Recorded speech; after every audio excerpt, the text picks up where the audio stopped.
Egor was in his third year at the railway university when brutal murders of young people began to occur in the city. Someone, deftly wielding an axe, broke into the homes of lonely people and killed them inhumanely and cruelly. There was no chance of survival from the word at all. The devil under the guise of a man did not spare anyone who got in his way. At first, in the interests of the investigation, the police intended to conceal the case materials. But when the death toll rose to 10, a leak occurred at some level of government, and the public learned the terrible details of the case.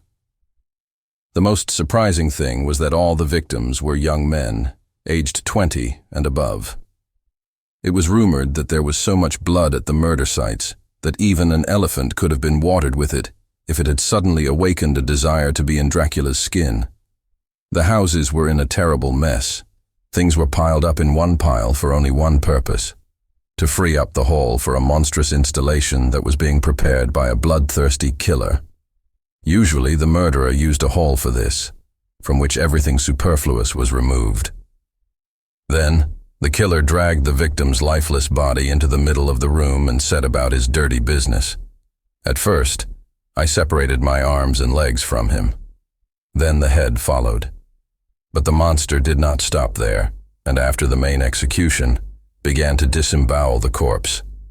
He was not interested in the inside, and was usually thrown aside. But with the remaining body parts, the creature in human form began to do truly terrible things. The fact was that the police immediately noticed that the killer always took something as a trophy from the scenes of the first crimes. Most often it was a head, or part of an arm or leg. At first, the police believed that the murderer was taking them away for the purpose of further consumption. This also happened, and the chronicle of serial killers abounds with similar examples.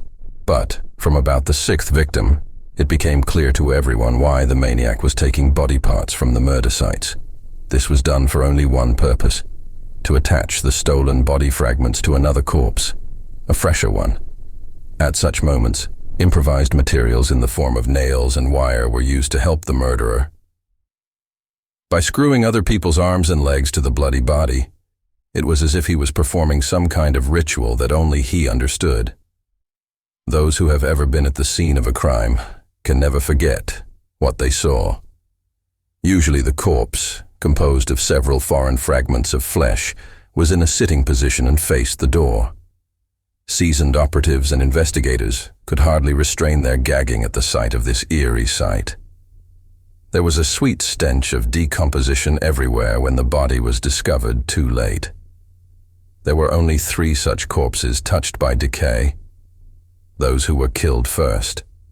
Apparently, the killer was more adept at masking the traces of entry into the house, collecting human organs as trophies for new, more terrifying designs. As expected, a large-scale search did not lead to anything. It is extremely difficult to search for a man obsessed with murder, because at such moments he turns into a real beast, with his instincts and a heightened sense of danger. Not everyone can catch such predators. It is for this very reason that a special group was sent from the capital to lead the investigation of this case. Unfortunately, with the arrival of specialists, the murders did not stop.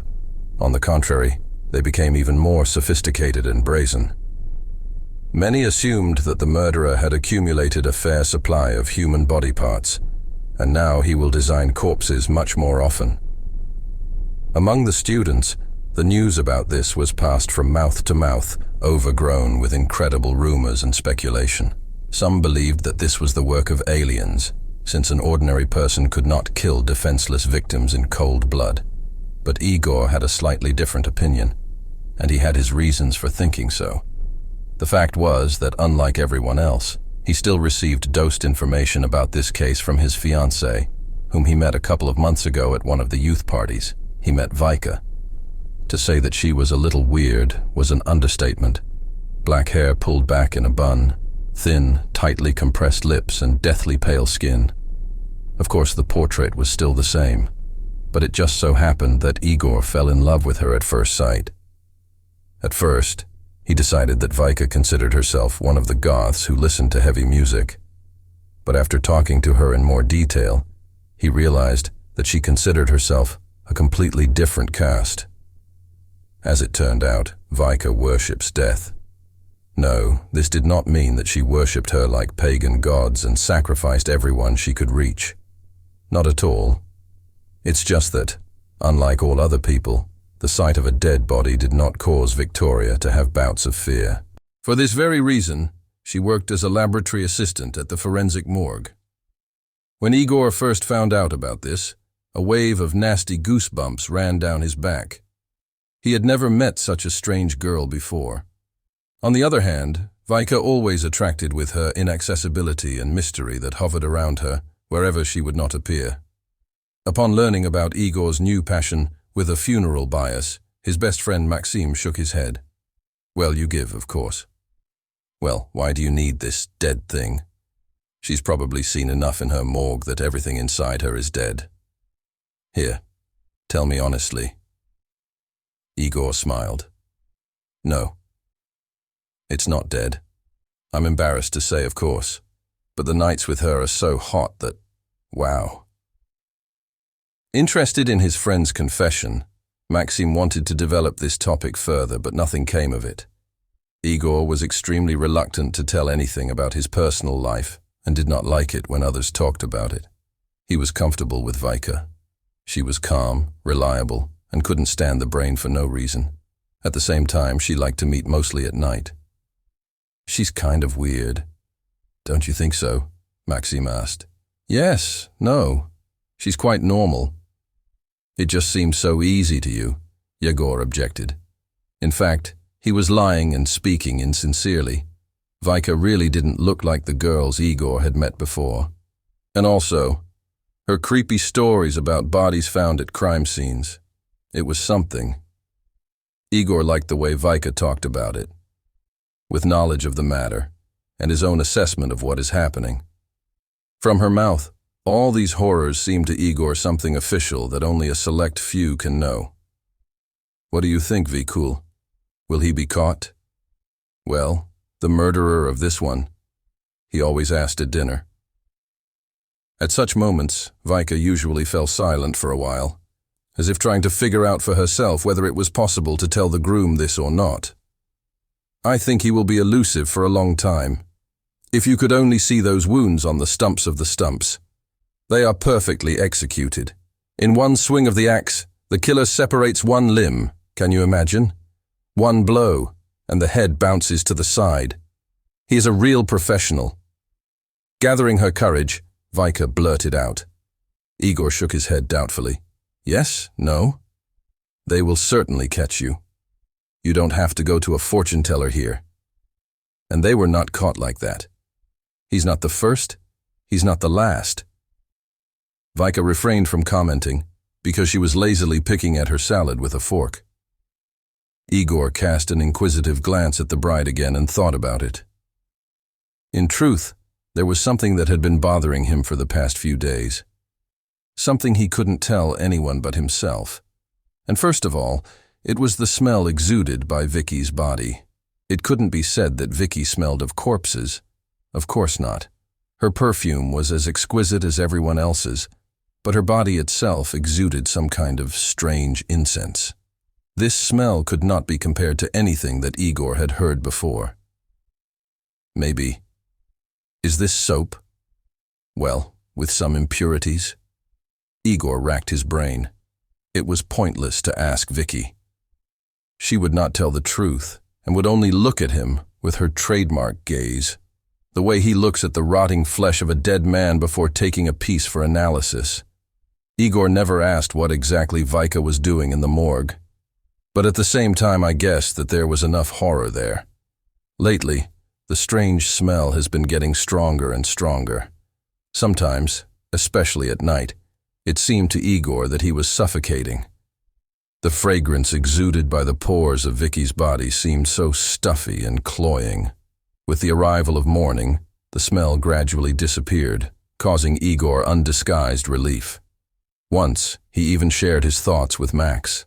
The friend, of course, laughed like a madman, but then suddenly became serious and said, "Maybe, is this a fume?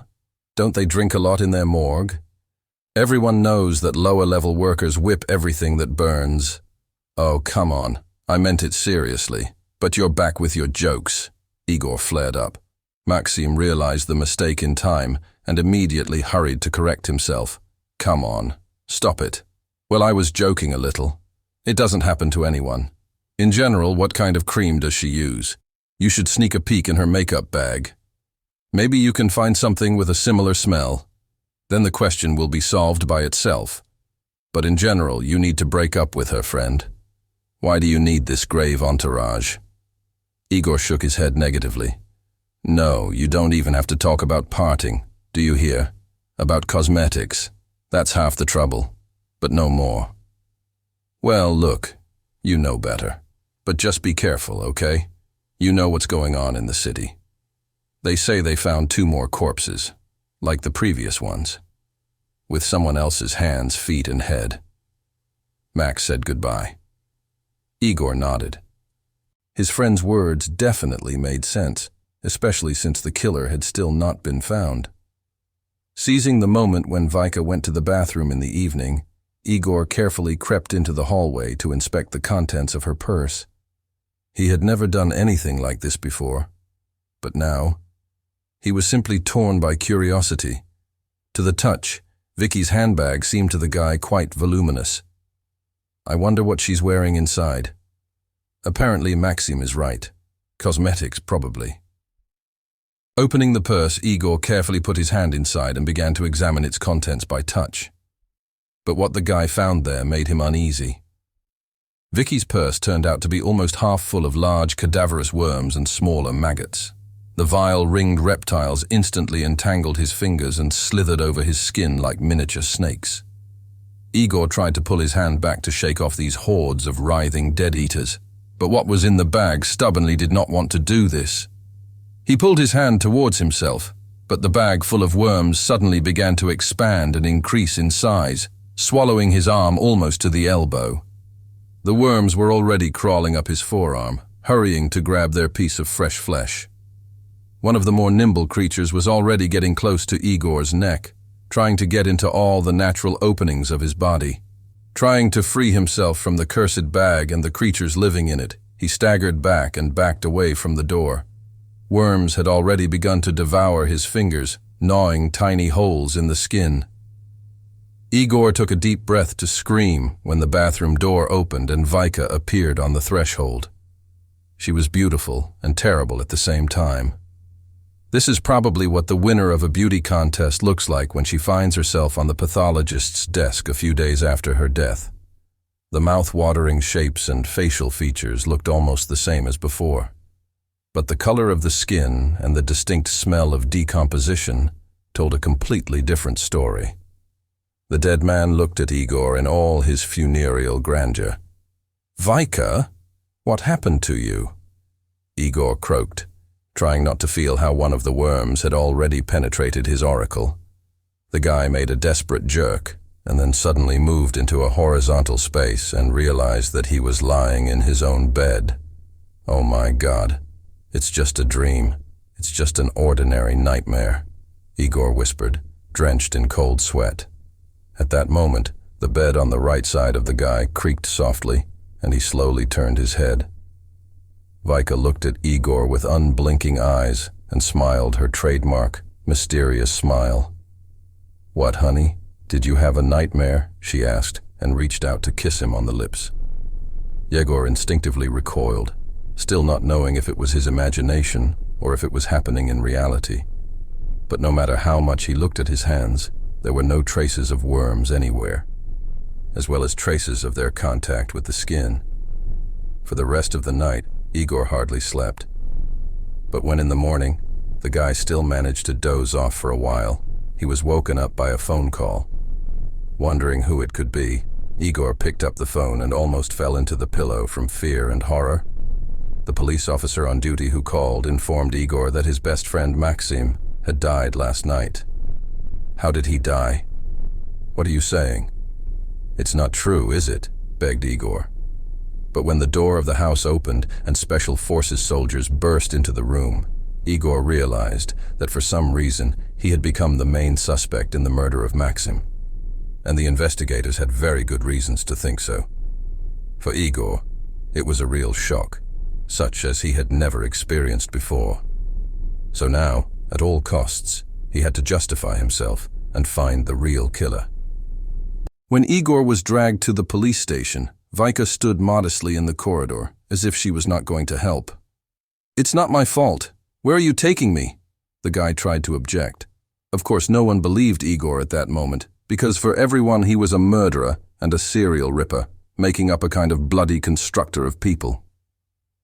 Vika watched Egor go, then closed the door and went to bed as if nothing had happened. Perhaps working in the morgue hardened the girl's character, and she stopped feeling anything at all. 10 minutes later, Egor was taken to the police station. In front of him, the investigator sat, who studied him with an attentive gaze. "Well, why are you silent? Are you going to say anything or not?" the policeman asked. Egor shrugged uncertainly, because he didn't really know what exactly he was being accused of. Then the investigator, in a fit of rage, threw him a pack of freshly printed photographs. On them, Maxim was depicted, or rather, what's left of it. It would have been better if Egor hadn't seen it. As in previous cases, only the torso remained of Maxim himself. The arms, legs, and head belonged to completely different people. According to the police, Maxim was identified only by the documents found in the apartment, and again, no one heard or saw anything. "But why did you decide that it was me who killed him?" asked Egor. "Because before your friend died, he drew this sign on the floor," the policeman said, and pointed to a photo with a bold letter E on it. "It seems to us that the deceased wanted to give the name of his killer, but did not have time. And therefore, he was able to draw only the letter E in blood. That is, the initial letter of your name," the operative said with emphasis. Egor turned pale. The last thing he expected was such a dirty trick from his best, though now deceased friend. That's why he treated him so cruelly? What did he mean by drawing that unfortunate letter on the floor? "Well, are you going to talk, or would you rather sit in a cell, think about it?" the policeman asked again. Egor shook his head negatively.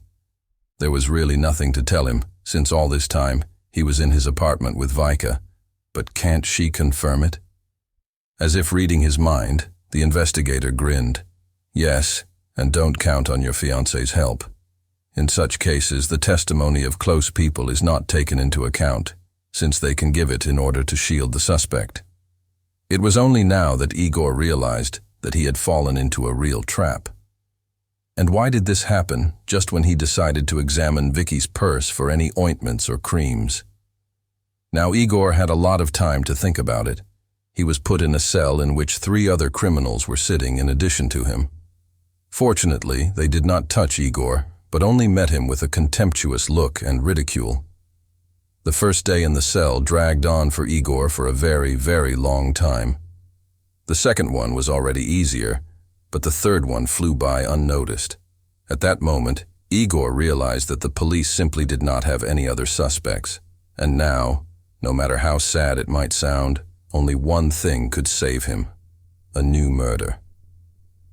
To the horror of the residents of the town, on the 4th day, it did happen. This time, a guy living on the outskirts of the city died.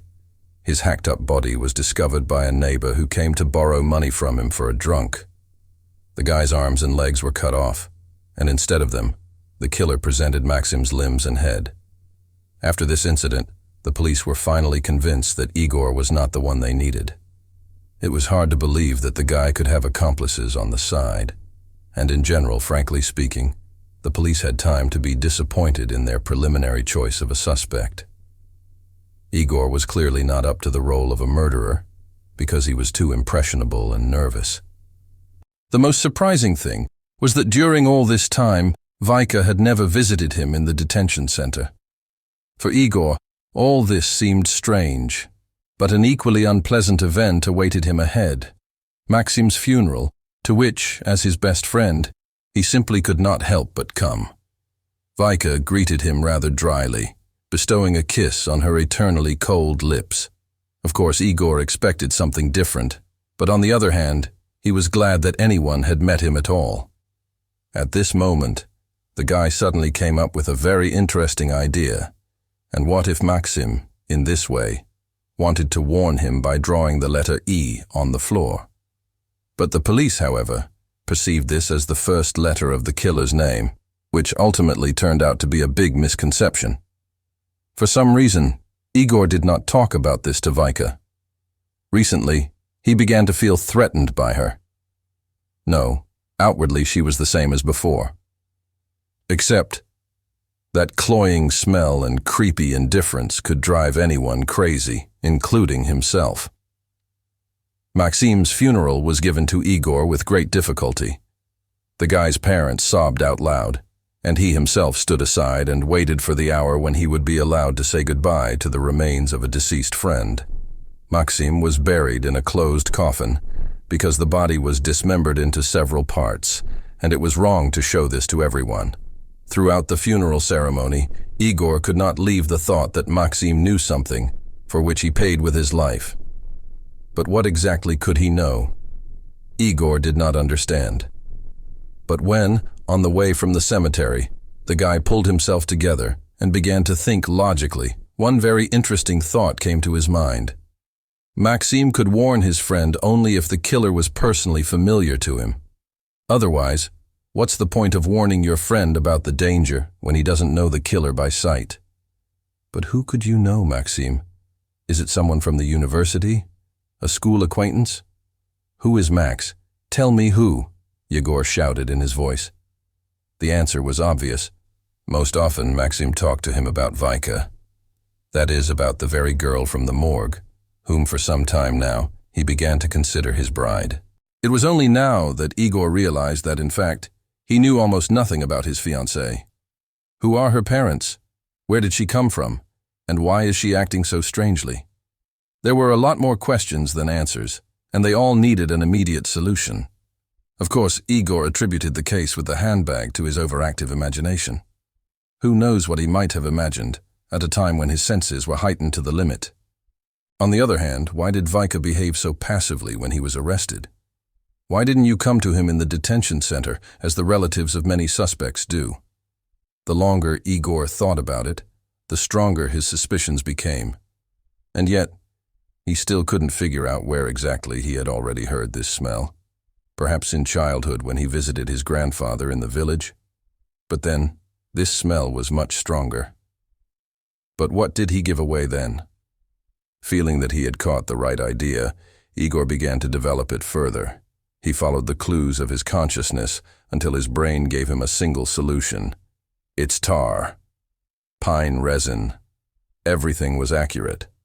Although, Vicky did not smell like resin, but something else prepared on the basis of this substance. But even this circumstance alerted Egor, since women never use such flavors.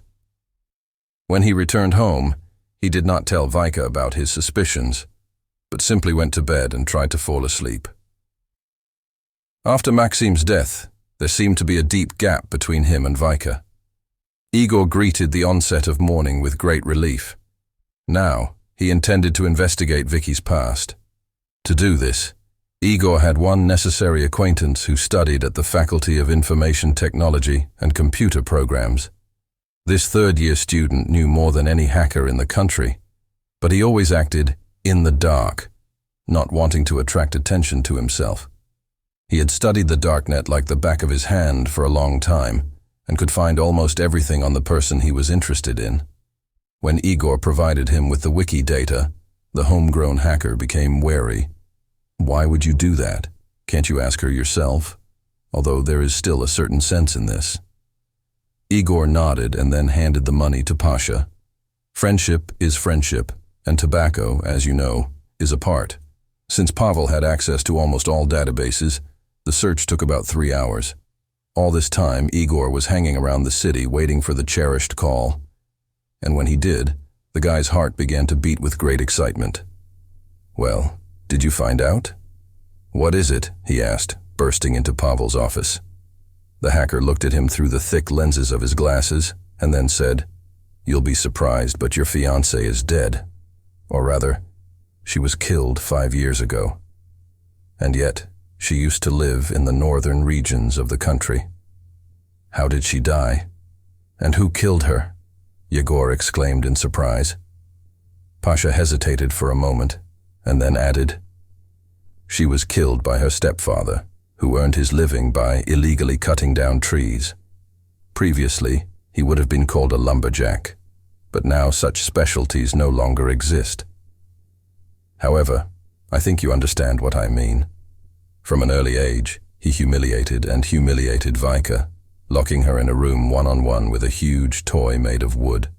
Since he never spent money on his stepdaughter, the doll was made of pine scraps.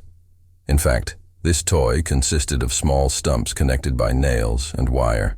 And with this doll, the girl had to play all day long while her stepfather was wandering through the woods or drinking in one of the local pubs. And how do you know all this?